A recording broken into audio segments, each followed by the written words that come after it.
Hi అండి అందరికీ. మా అమ్మ చేతి వంట అంటే చాలా రుచిగా ఉంటుందండి. ఏ కర్రీ వండినా అంతే రుచిగా ఉంటుంది. మా అమ్మ చేత చేపల పులుసు పెట్టించాను, చాలా బాగుంటుంది. ఒక్కసారి ఇలా ట్రై చేయండి. అంతేకాకుండా కట్టెల పొయ్యి మీద వండింది మరింత రుచిగా ఉంది. ముందుగా మిక్సీ బౌల్ తీసుకోండి. 3 స్పూన్ల వరకు ధనియాలు వేసుకోండి. 1 స్పూన్ గసగసాలు వేసుకోండి. 2 స్పూన్లు జీలకర్ర వేసుకోండి. కొద్దిగా ఎల్లుల్లిపాయ రేకులు, కొద్దిగా అల్లం ముక్కలు చిన్నగా కట్ చేసుకుని వేసుకోండి. కొద్దిగా వాటర్ వేసి మెత్తని పేస్ట్లా చేసుకోండి. ముందుగా ధనియాల పేస్ట్లోనే ఉల్లిపాయ వేసుకుని పేస్ట్ చేసుకుంటే మెత్తని పేస్ట్ లాగా అయిపోయి ఉల్లిపాయ చేపల పులుసు అంత టేస్టీగా ఉండదు. 2 పాయలు ఉల్లిపాయలు తీసుకోండి, చిన్నగా కట్ చేసుకుని లాస్ట్లో ఇలా వేసుకోండి. బరగ్గా ఉండాలి, ఉల్లిపాయ చెక్క ముక్కగా ఉండాలి.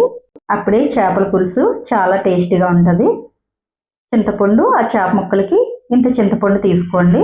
కొద్దిగా వాటర్ వేసి నానబెట్టుకోండి. పొయ్యి వెలిగించి పొయ్యి మీద ఒక కడాయి పెట్టుకుని తగినంత ఆయిల్ వేసి ఆయిల్ వీటెక్కాక పచ్చిమిరపకాయ గుత్తులు వేసుకుని కాసేపు ఫ్రై చేసుకోండి. ఇలా కట్టెల పొయ్యి మీద వండితే చాలా టేస్టీగా ఉంటుంది. మనం మిక్సీ పట్టుకున్న మసాలా అందులో వేసుకుని కాసేపు ఫ్రై చేసుకోండి.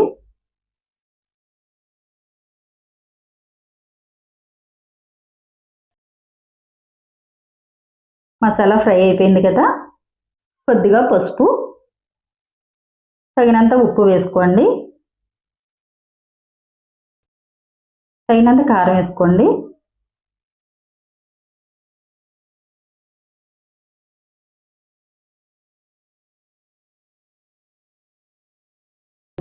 ఘాటుగా ఉంటే చేపల పులుసు చాలా బాగుంటుంది. 4 స్పూన్ల వరకు కారం వేసింది అమ్మ.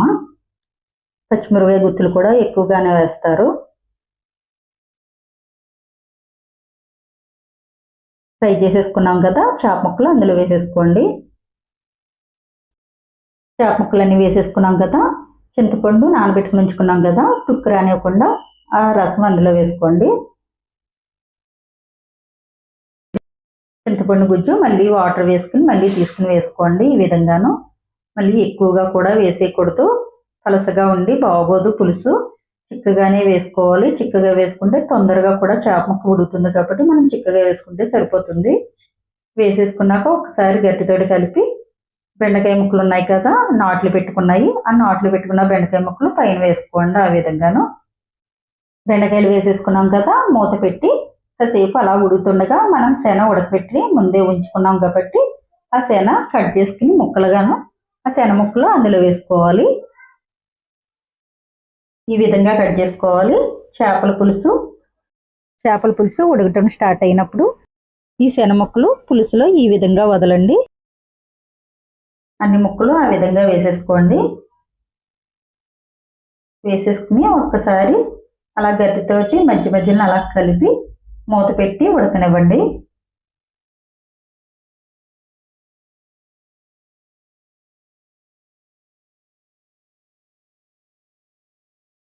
చేపల పులుసు మొత్తం ఉడికిపోయాక లాస్ట్లో కొత్తిమీర ముక్కలు వేసుకోవాలి. కొత్తిమీర వేసేసుకున్నాక మనం మంట పెట్టకుండా ఆ నిప్పులు ఉంటాయి కదా, ఆ నిప్పుల సెగ మీద ఉంచితే కూర మరింత రుచిగా ఉంటుంది. మీ అందరి కోసం చేపల పులుసు అమ్మ చేత పెట్టించాను. అమ్మ చేతి వంట నచ్చింది అనుకుంటున్నాను. నచ్చితే మీ అందరికీ లైక్ చేయండి, షేర్ చేయండి, సబ్స్క్రైబ్ కూడా చేయండి.